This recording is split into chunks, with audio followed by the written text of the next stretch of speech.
اگر آپ نے اپنی آنکھ سے اللہ کو نہیں دیکھا، اگر آپ نے اپنی آنکھوں سے اللہ کے پیغمبر کو نہیں دیکھا، اگر آپ نے اپنی آنکھوں سے اللہ کی جنت کو نہیں دیکھا، تو کوئی حسرت کی، کوئی غم کی،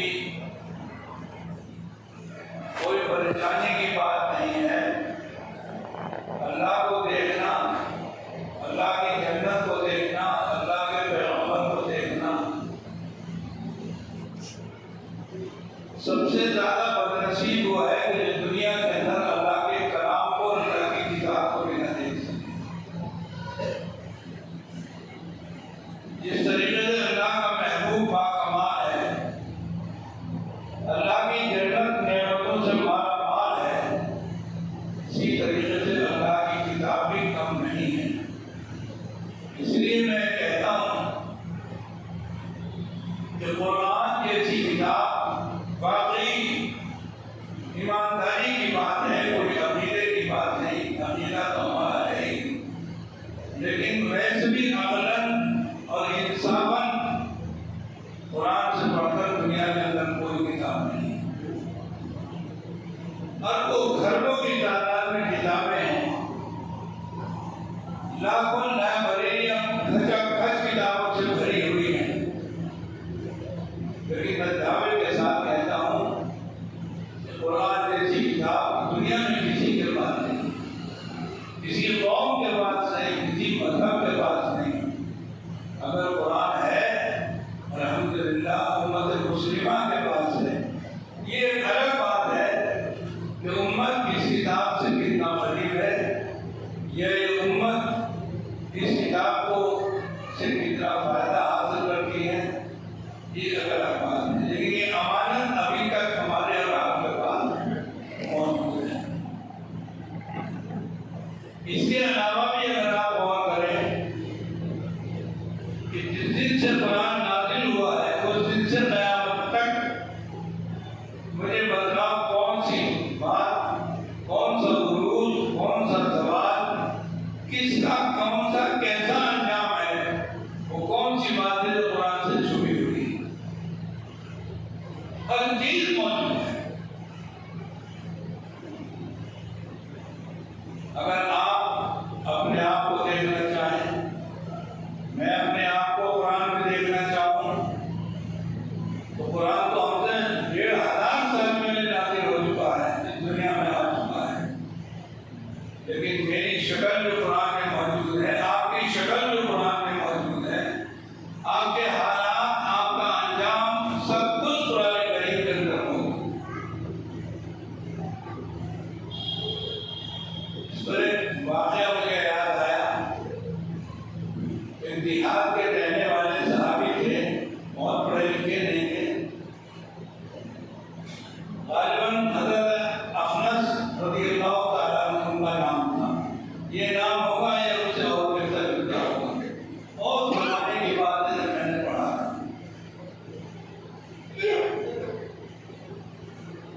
ان سے کسی نے کہا کہ قرآن میں ہر چیز موجود ہے، وہ بولے کیا میں بھی موجود ہوں؟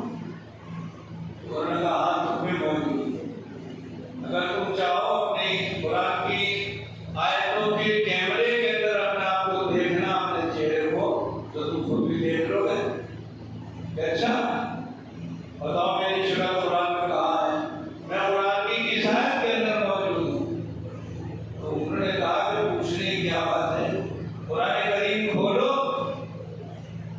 اور جہاں سے کھلے وہاں انگلی رکھو اور قرآن کی آیت پڑھو. ہو سکتا ہے کہ ایک دو آیت کے بعد یا پہلی آیت کے اندر تم مل جاؤ اور تمہیں یہ کہنا پڑے کہ واقعی میں قرآن کے اندر موجود ہوں. قرآن نے مجھے بھی خالی نہیں چھوڑا. چنانچہ انہوں نے قرآن کریم کو اٹھایا اور ایسے پکڑ کے 100-150 پنے ایسے پکڑ کے یوں کھولے اور ان سے کہا گیا کہ جہاں قرآن کھولو انگلی وہاں رکھو. چنانچہ انہوں نے جہاں انگلی رکھی وہ قرآن کریم کے 16ویں پارے کی تیسرے رکوع کی سورہ توبہ کی آخری رکوع کی آیت تھی، جس کے 3 آیتوں کے بعد سورہ ختم ہوئی، سورہ کہف اور سورہ مریم شروع ہوئی. وہاں ان کی انگلی رکھی گئی. اب انہوں نے اس آیت کو پڑھا. آیت یہ تھی ان الذین آمنوا وعملوا الصالحات كانت لهم جنات الفردوس نزلا خالدین فیہا لا یبغون عنہا حولا. یہ آیت پڑھی. وہ تو چونکہ عرب کے رہنے والے تھے تو ایک دم اس کا مطلب اور ترجمہ سمجھ گئے. تو آیت کا ترجمہ یہ ہے، میں آپ کو اردو کے اندر بتا دوں. ان الذین آمنوا، جو لوگ اللہ پر ایمان لے آئے، اللہ کی ذات اور صفات پر کامل درجے کا یقین ہو گیا، وعملوا الصالحات، اور ساری زندگی اچھے کام کی، نیکیوں کے اندر ساری زندگی گزار دی. کانت لہم جنات الفردوس، ہم ان کی مہمان نوازی جنت الفردوس میں کریں گے. اور کہہ رہے ہیں یہ بات ذرا زور سے بتاؤ. اللہ تعالیٰ فرما رہے ہیں کہ میں ان کی مہمان نوازی جنت الفردوس میں کروں گا، خالدین فیہا، اور ایسی جنت الفردوس جس میں وہ ہمیشہ رہیں گے. لا یبغون عنہا حولا، جنت الفردوس میں داخل ہونے کے بعد نہ کوئی ان کو نکال سکے گا اور نہ وہ اس جنت الفردوس سے باہر آنے کی کوئی تمنا کریں گے. جنتیں 2 ہیں.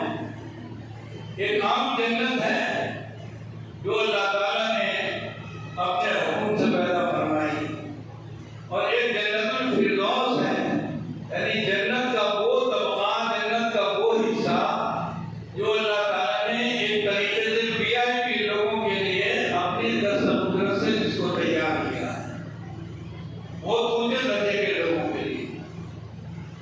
عام جنتی آدمی تو ادھر سے گزر کے نہیں سکیں گے. تو اللہ تعالیٰ فرماتے ہیں کہ 2 کام جنہوں نے کیے، ایک اللہ پر پختہ عمدہ قسم کا مضبوط قسم کا ایمان، اور ساری زندگی نیکیوں سے لبالب بھری ہوئی، جنت الفردوس میں ان کی مہمان نوازی ہوگی. یہ آیت انہوں نے پڑھی. آیت کو پڑھا تو دیکھا، کہنے لگے نہ بھائی اس آیت سے میرا کیا تعلق ہے، یہ تو بہت اونچے لوگوں کے لیے ہے. میرا رتبہ، میرا مرتبہ، میری حیثیت اتنی اونچی کہاں ہے کہ جنت الفردوس میں میری مہمان نوازی ہو. یہ تو بہت اونچے لوگوں کے لیے ہے. اس آیت کے اندر میں نظر نہیں آتا ہوں. تو انہوں نے کہا کہ چلو اور پیچھے کو کچھ پنے کھولو. تو انہوں نے چٹکی سے بہت سارے ورقے پکڑے اور ادھر سے پلٹ دیے. کہا کہ دیکھو انگلی رکھو کہیں. اب انگلی رکھی تو 8واں پارہ سورہ اعراف، کون پارہ جہاں ہو رہا ہے اس کے پہلے رکوع کی یہ آیت ان کی انگلی کے نیچے آ گئی. آیت کیا تھی؟ ان الذین کذبوا بآیاتنا واستکبروا عنہا لا تفتح لهم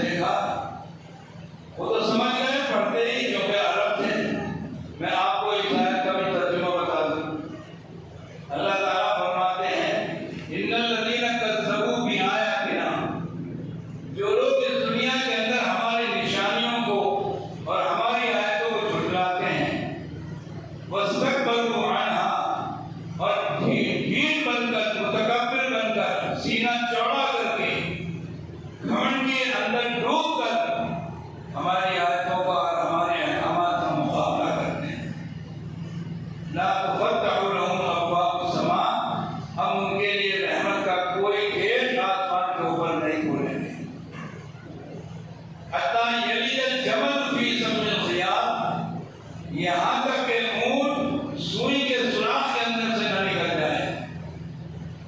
مطلب جیسے سوئی کے سوراخ سے اونٹ کا نکلنا ممکن نہیں ہے، اسی طریقے سے جو لوگ تکبر کے اور بڑائی کے گھمنڈ میں ہماری آیتوں کا مذاق اڑاتے ہیں اور ان کی کوئی حیثیت نہیں دیتے اور کوئی جھٹلاتے ہیں، ان کے لیے کوئی جنت کا دروازہ، آسمان کا کوئی گیٹ نہیں کھولا جائے گا. پھر اگلی آیت میں فرمایا لَهُم مِّن جَهَنَّمَ مِہَادٌ وَمِن فَوْقِهِمْ غَوَاشٍ، ان کے لیے ہم نے جہنم تیار کی ہے، ان کا بچھونا بھی آگ ہے اور ان کا اوڑھنا بھی آگ ہے. ہم ظالموں کو اسی طریقے سے سزا دیا کرتے ہیں. یہ آیت ہم نے پڑھی، آیت کو غور سے دیکھ کر بولے نا نا نا نا نا، میں اس کے اندر بھی نظر نہیں آتا. ٹھیک ہے میں گناہگار ہوں، میں ان پڑھ ہوں، لیکن اتنا غیر مطلب تھوڑی ہوں کہ میں اللہ کے مقابلے میں آنے لگوں یا اس کی آیتوں کا یا اس کی نشانیوں کو جھٹلانے لگوں. نہ نہ بابا، اتنے درجے کا گرا ہوا انسان نہیں ہوں، یہ تو بہت گرے ہوئے نیچے لوگوں کی بات ہے، میں بھی اس کے اندر نظر نہیں آ رہا ہوں. تو یہ گاؤں کے صحابی بولے بھائی دو آیتیں تو کھول کے دیکھ لی، میں تو ان میں کہیں نظر نہیں آتا. تم یہ کہہ رہے ہو کہ ہر ایک کی شکل، ہر ایک کی صورت، ہر ایک کی حیثیت قرآن کریم کے اندر کہیں نہ کہیں موجود ہے. تو وہ بولے کہ اچھا ایک کام کرو، دو آیتیں تم نے اور دیکھ لی، چلو ایک آیت ہمارے کہنے سے اور دیکھ لو. تو انہوں نے کہا کہ ٹھیک ہے. پھر انہوں نے قرآن کے پنے پکڑے اور بغیر گنے ہوئے چٹکی کے اندر لے کر ایسے کھولے تو کون سا پارا آیا؟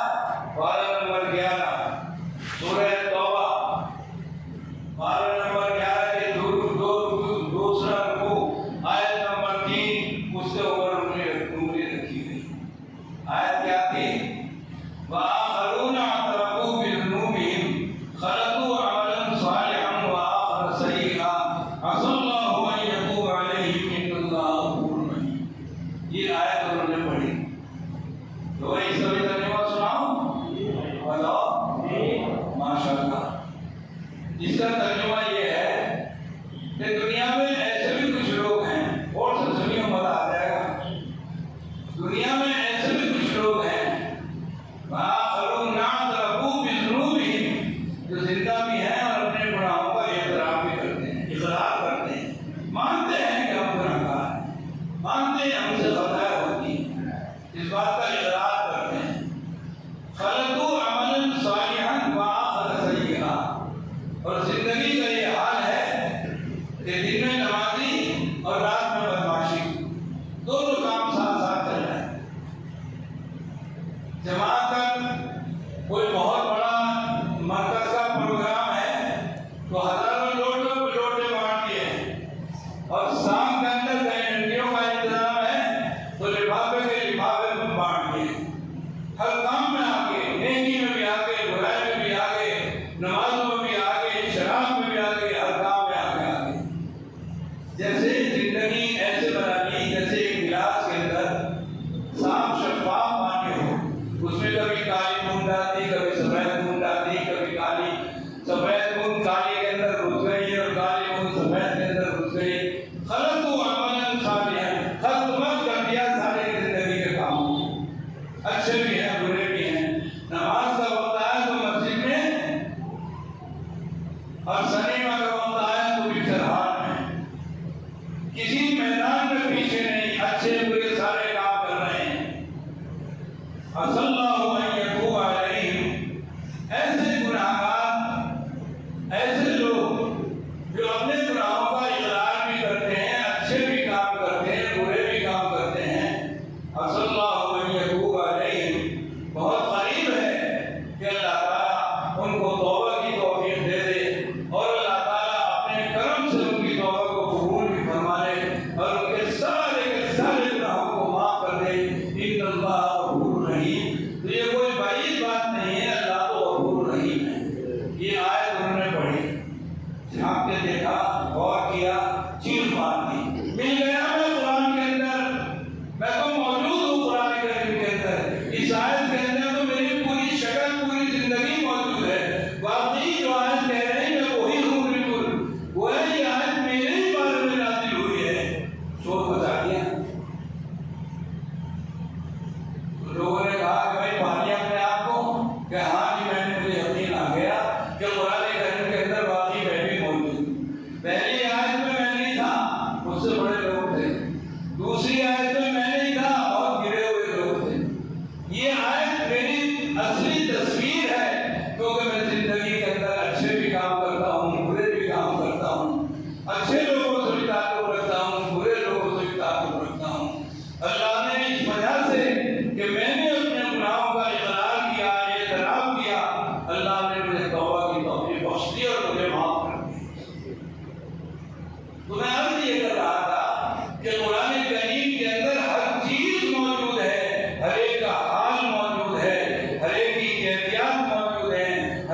قرآن کریم سے اپنا تعلق جوڑو۔ مجھے ایک بات کی بہت خوشی ہے کہ امت کے اندر قرآن کے پڑھنے والے سمجھنے والے تو موجود نہیں ہیں، لیکن قرآن کریم سے محبت کرنے والے لوگ لاکھوں کی تعداد میں موجود ہیں۔ قرآن کریم کے جس پر نازل ہوا ان سے ایک مرتبہ نبی کریم صلی اللہ علیہ وسلم تشریف لے جا رہے تھے، ایک صحابی آ رہے تھے، انہوں نے پوچھا کہ یا رسول اللہ قیامت کب آئے گی؟ آپ نے کوئی جواب نہیں دیا، مسجد چلے گئے، پیچھے وہ بھی مسجد میں چلے گئے۔ آپ نے نماز پڑھائی، نمازیوں کی طرف کو چہرہ کر کے بیٹھ گئے، ارشاد فرمایا کہ راستے میں جو آدمی مجھ سے سوال کر رہا تھا کہاں ہے؟ وہ کھڑا ہو گیا، یا رسول اللہ میں حاضر ہوں۔ فرمایا کیا پوچھ رہے تھے؟ یا